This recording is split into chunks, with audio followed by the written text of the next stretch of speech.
Coklat. Bismillahirrahmanirrahim. Assalamualaikum warahmatullahi wabarakatuh.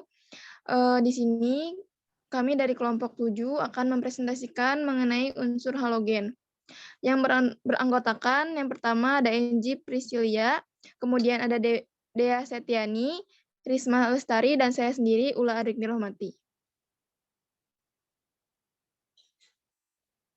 Next. Nah, kemudian di sini ada 4 materi. Yang pertama akan disampaikan oleh saya sendiri, kemudian yang kedua akan disampaikan oleh Dea Setiani, dan materi yang ketiga akan disampaikan oleh Risma Lestari, dan yang terakhir akan disampaikan oleh Enji. Baik, yang pertama, unsur halogen. Apa sih unsur halogen itu? Unsur halogen adalah kelompok unsur kimia yang berada pada golongan 7A atau 17 pada sistem lama di tabel periodik. Kelompok ini terdiri dari fluor, klor, brom, iodin, dan astatin. Baik, kemudian ada sifat-sifat umum halogen secara umum. Yang pertama, golongan dengan keelektronegatifan tertinggi dan golongan paling non-logam. Kemudian yang kedua, berbentuk molekul W-atom. Kemudian yang ketiga, menghasilkan garam jika bereaksi dengan logam. Kemudian materi yang pertama akan disampaikan oleh saya sendiri. Fluor berasal dari bahasa Latin, yakni fluere, yang artinya mengalir. Fluor pertama kali ditemukan pada tahun 1670 oleh Swanhard. Kemudian keberadaan fluorin ini biasanya dalam fase gas, berbau pedas, berwarna kuning muda, dan bersifat korosif. Dan dalam suhu rendah, fluorin bersifat cair. Kemudian di sini ada sifat fisik fluor. Yang pertama bernomor atom 9, kemudian konfigurasi elektronnya itu He, 2s2, 2p5. Kemudian jari-jari kovalennya atau anol itu 0,71, kemudian jari-jari ion X- itu 1,36, kemudian energi ionisasi tingkat 1 itu ada 1,680, kemudian afinitas elektronnya minus 335, kemudian SL atau potensial reduksi standarnya 3,01, kemudian energi ikatan X itu 158, kemudian ikatan HX itu 564, kemudian ada keelektronegatifannya 4, titik didihnya itu minus 188, dan titik lalahnya minus 220. Kemudian ada sifat kimia dari fluor. Yang pertama, fluor dapat mengoksidasi air dengan cepat dan eksotermis. Kemudian fluor atau F2 merupakan oksidator terkuat dari unsur-unsur halogen yang lainnya. Kemudian bereaksi sempurna dalam air. Dan yang terakhir, unsur non-logam paling elektronegatif dan paling reaktif. Kemudian ada keberadaan fluor di alam. Fluor ditemukan dalam mineral fluorspar, CaF2, kriolit, dan fluoroapatit. Dalam gigi manusia dan hewan juga terdapat sedikit fluor. Bahkan di dalam pasta gigi pun terdapat kandungan fluor. Nah, selanjutnya ada kegunaan fluor. Yang pertama, fluor banyak dimanfaatkan untuk mensintetis senyawa organik yang mengandung unsur F atau fluor. Kemudian dalam bidang industri digunakan sebagai pembuat klorofluorokarbon atau CFC pada pendingin kulkas atau AC.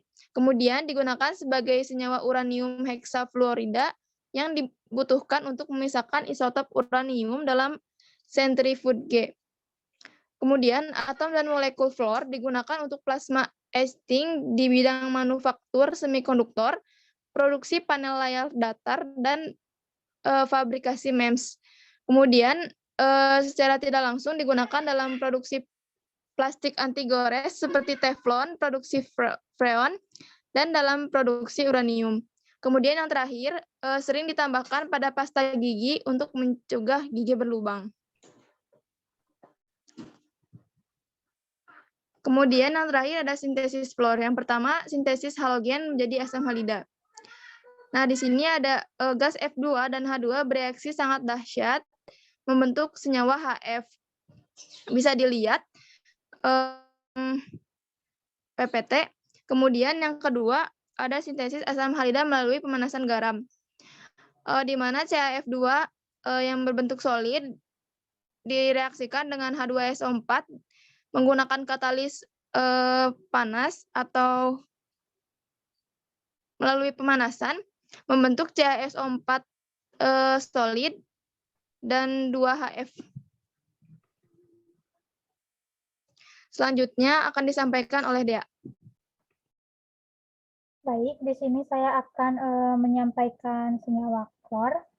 Nah, klor ini berasal dari bahasa Yunani, yaitu kloros yang berarti hijau pucat, yang pertama kali ditemukan oleh Skell pada tahun 1774, dan selanjutnya pada tahun 1810 nama klorin diberikan oleh Davy.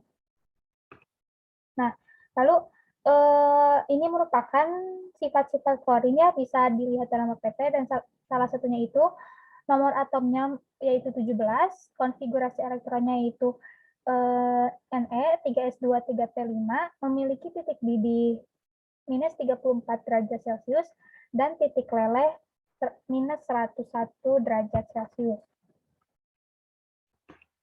Nah, lalu sifat kimia klor ini, keberadaan klorin ini berupa ada pada fase gas, berwarna kuning kehijauan, dapat larut dalam air, mudah bereaksi dengan unsur lain, memiliki bau yang menyengat, sangat beracun, dan memicu iritasi pada mata serta paru-paru, memicu korosi pada jaringan, dan Cl2 ini tidak terlarut sempurna dalam air dan reaksinya yang lambat. Nah, keberadaan klor di alam. Klor ini ditemukan dalam kerak bumi sebagai mineral ion-ion klorida, juga merupakan ion terbanyak yang terdapat pada plasma darah dan cairan tubuh.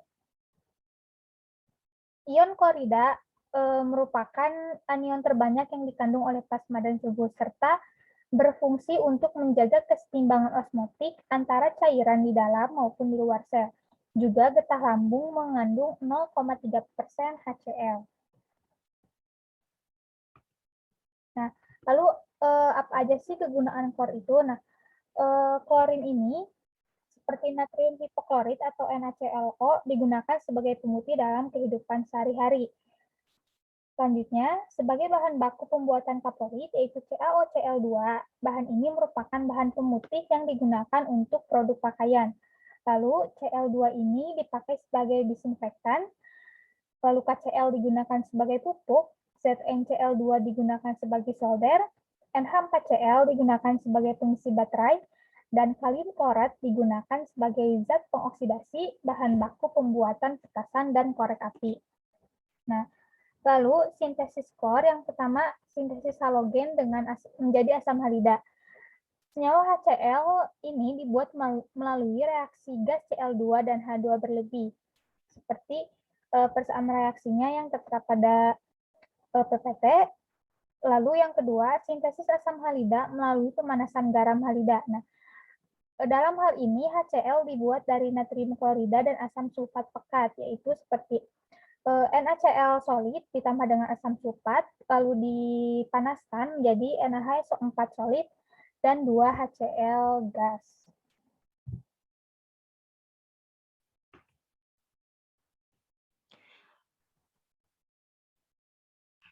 Baik, terima kasih kepada pemateri kedua. Selanjutnya materi akan disampaikan oleh Terisma. Baik, berikutnya mengenai bromin. Bromin ini berasal dari bahasa Yunani yaitu bromos yang artinya bau yang tidak sedap. Penemuan bromin adalah Ballard pada tahun 1826. Ditemukan dalam wujud cair berwarna coklat kemerahan agar mudah menguap. Uapnya berwarna merah, berbau tidak enak, dan dapat mengiritasi mata dan kerongkongan. Nah, berikut ini merupakan sifat-sifat bromin. Dari nomor atomnya, yakni 35, konfigurasi elektronnya AR 3D pangkat 10, 4S pangkat 2, 4P pangkat 5.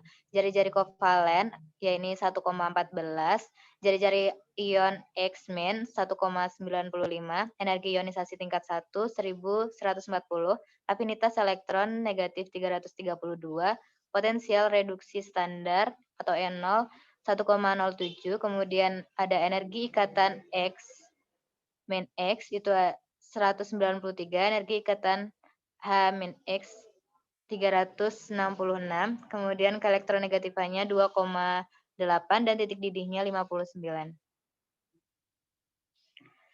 Nah, kemudian ada sifat kimia brom. Cairan bromin dapat menimbulkan luka apabila kontak dengan kulit serta memiliki efek iritasi pada mata dan tenggorokan. BR2 tidak melarut sempurna dalam air dan reaksinya lambat. Bromin merupakan cairan merah tua dengan tekanan uap yang tinggi sehingga jika botol brom terbuka akan keluar uap merah kecoklatan. Nah, selanjutnya keberadaan brom di alam. Bromin ditemukan dalam air laut, endapan garam, dan air mineral. Bromin juga ditemukan di kerak bumi, laut mati, juga dapat diperoleh dari Arkansas. Nah, berikutnya ini merupakan kegunaan bromin. Yang pertama itu ada unsur anti api. Nah, salah satu aplikasi penting brom adalah sebagai bahan pembuat bahan anti api. Brom digunakan pada industri plastik dan pada berbagai produk seperti kabel, konektor, karpet, cat pelapis, dan peralatan dapur. Brom juga digunakan dalam industri pakaian dan furniture untuk mencegah berbagai produk agar tidak mudah terbakar. Yang kedua adalah sebagai disinfektan. Brom adalah agen pemutih dan umum digunakan untuk mensterilkan air, misalnya pada kolam renang. Strip test bromin juga digunakan untuk mendeteksi fenol, alkalinitas, pH, dan kesadahan air. Di dalam rumah sakit dan rumah tangga, brom digunakan sebagai pembersih dan bahan pembasmi kuman untuk mensterilkan bakteri, alga, dan jamur. Kemudian selanjutnya sebagai pemurnian air. Brom dapat digunakan dalam produk yang digunakan dalam sistem pemurnian air. Tramotrin adalah salah satu produk mengandung brom yang digunakan untuk memurnikan air murni. Jumlah brom dalam air tidak boleh melebihi 100 mg per desiliter agar tidak meracuni air. Kemudian selanjutnya sebagai pestisida. Brom juga digunakan dalam produk pertanian seperti pestisida untuk menghancurkan hama. Metil bromida adalah senyawa kimia yang bertindak sebagai fumigat yang digunakan untuk melindungi biji-bijian yang disimpan dengan memusnahkan hama. Kemudian selanjutnya adalah fotografi. Penggunaan brom yang paling terkenal adalah dalam pembuatan film fotografi. Bromida perak merupakan senyawa peka cahaya yang digunakan untuk memproduksi pelat film fotografi. Bromida perak bertanggung jawab merekam gambar ketika film fotografi terkena cahaya saat shutter kamera diklik. Kemudian selanjutnya ada sebagai obat-obatan dan berikutnya sebagai pewarna. Nah, yang terakhir ini ada sintesis brom. Sintesis brom yang pertama, sintesis halogen menjadi asam halida. Senyawa HBr menggunakan katalis platina sebab reaksi tanpa katalis sangat lambat. Untuk persamaan reaksinya dapat dilihat pada PPT. Kemudian yang kedua, sintesis asam halida melalui pemanasan garam halida. HBr tidak dibuat dengan H2SO4 sebab dapat mengoksidasi Br- menjadi unsur-unsurnya. Dalam hal ini digunakan asam fosfat. Untuk reaksinya dapat dilihat pada layar PPT.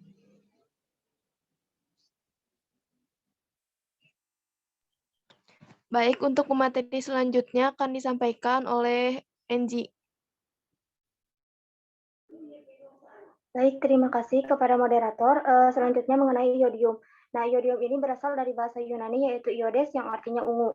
Kemudian iodium ini pertama kali ditemukan oleh Courtois pada tahun 1811.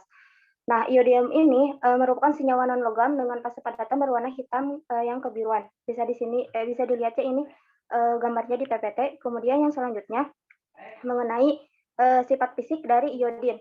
Nah, iodin memiliki nomor atom 53 dengan konfigurasi elektron bisa terlihat ya. Di sini terlihat bahwa iodin ini memiliki elektron valensi 7. Kemudian memiliki jari-jari kovalen sebesar 1,33 angstrom, kemudian jari-jari ionnya yaitu 2,16 angstrom, kemudian energi ionisasi tingkat satunya yaitu 1000 kJ per mol. Kemudian afinitas elektronnya sebesar min 295 dengan potensial reduksi standar 0,54. Kemudian energi antar ikatan halogennya yaitu atau XX itu sebesar 151 kJ per mol. Kemudian energi ikatan antara atom halida dengan atom hidrogen itu sebesar 299 kJ per mol dengan keelektronegativan 2,5 dan juga titik didih sebesar 184 derajat Celcius dengan juga titik leleh 144 derajat Celcius. Selanjutnya, selanjutnya yaitu sifat kimia dari iodin. Padatan iodin itu merupakan padatan yang berkilau berwarna hitam kebiru-biruan. Nah, iodin ini menguap pada suhu kamar menjadi gas ungu biru dengan bau yang menyengat. I2 juga tidak melarut sempurna pada air dan juga reaksinya lambat. Nah, iodin merupakan unsur yang non-logam yang reaktivitasnya itu paling rendah di antara senyawa halogen yang lainnya. Selanjutnya, nah keberadaan iodin di alam itu, iodin dapat ditemukan di dalam air laut atau air asin garam di Chili, kemudian juga dapat ditemukan di larutan bawah tanah di Jepang dan juga di Amerika dengan kadar sampai 100 ppm. Nah, beberapa sumber air di kita juga ternyata mengandung iodium dalam kadar yang cukup tinggi. Misalnya itu di daerah Mojokerto, terdapat beberapa jenis lumut dan ganggang yang mengandung iodium. Selanjutnya, nah mengenai kegunaan iodin. Nah, kegunaan iodin ini terutama di dalam bidang fotografi. Nah, orang yang pertama menemukannya itu yaitu Louis Daguerre. Dia menemukan teknik untuk menghasilkan gambar pada selembar tipis logam. Nah, gambar yang dihasilkan itu disebut dengan Daguerre type. Sekarang iodin itu punya kegunaan yang cukup banyak, seperti digunakan dalam obat-obatan dan disinfektan. Biasanya itu digabung dengan garam yang beriodin untuk mencegah penyakit gondok. Kemudian iodin juga digunakan sebagai tinta printer dan pewarna katalis sebagai bahan tambahan nutrisi pada makanan binatang dan juga bidang fotografi kimia. Kemudian yang terakhir, kegunaan iodin itu digunakan untuk membuat layar polarisasi pada LCD. Yang selanjutnya, sintesis iodin. Sintesis yang pertama yaitu halogen menjadi asam halida. Nah, di sini HI menggunakan katalis platina sebab reaksi tanpa katalis itu berjalan sangat lambat. H2 dalam bentuk gas direaksikan dengan I2 dalam bentuk gas dengan katalis platina menghasilkan 2HI dalam bentuk gas. Kemudian yang kedua itu sintesis asam halida melalui pemanasan garam halida. Nah, di sini HI tidak dibuat dengan H2SO4 sebab dapat mengoksidasi ion imine menjadi unsur-unsurnya. Nah, dalam hal ini digunakan asam fosfat. Nah, reaksinya yaitu NaI dalam bentuk solid direaksikan dengan H3PO4 dalam bentuk liquid dengan katalis panas menghasilkan NaHPO4 dan juga 2HI dalam bentuk gas. Yang selanjutnya yaitu mengenai astatin. Nah, astatin ini merupakan berasal dari bahasa Yunani yaitu astatos yang artinya itu tidak stabil.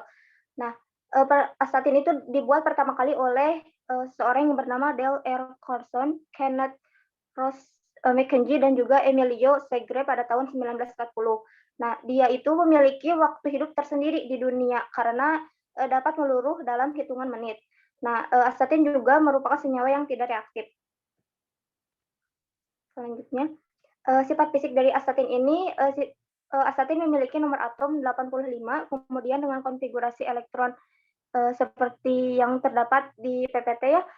Di sini terlihat bahwa elektron valensinya itu sebesar 7, kemudian memiliki energi ionisasi tingkat 1 sebesar 930 kJ per mol, kemudian potensial reduksi standarnya yaitu plus 0,20 volt, kemudian keelektronegatifannya 2,2 dengan titik didih 337 derajat Celcius dan titik leleh 302 derajat Celcius.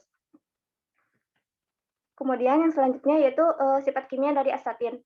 Nah, sifat senyawa dari astatin ini dapat membentuk senyawa antar halogen seperti ATI, kemudian ATBR dan juga TCl. Kemudian asetin juga merupakan unsur yang radioaktif. Yang pertama kali dibuat dari hasil pemboman bismut dengan partikel-partikel alfa.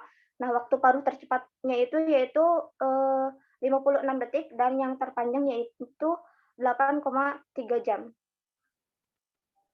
Nah, keberadaan astatin di alam itu, astatin di kerak bumi terdapat sangat sedikit, yaitu kurang dari 30 gram. Kemudian mengenai kegunaan astatin yaitu belum ada yang secara spesifiknya, tetapi beberapa peneliti telah berpikir bahwa astatin itu dapat digunakan untuk mengobati penyakit seperti kanker tiroid. Nah, sekian dari saya kembalikan kepada moderator. Baik, terima kasih kepada seluruh pemateri yang telah mempresentasikan materinya. Izinkan saya untuk menyimpulkan beberapa hal. Yang pertama, yaitu mengenai unsur halogen sendiri. Nah, seperti yang tadi dijelaskan, bahwa unsur-unsur halogen itu sering sekali kita jumpai dalam kehidupan sehari-hari, kecuali astatin yang merupakan unsur radioaktif. Mungkin cukup sekian presentasi yang bisa kami sampaikan, kurang lebihnya mohon dimaafkan. Bila ada teman-teman yang ingin bertanya, silakan tanyakan dalam forum diskusi LMS. Sekian, wassalamualaikum warahmatullahi wabarakatuh.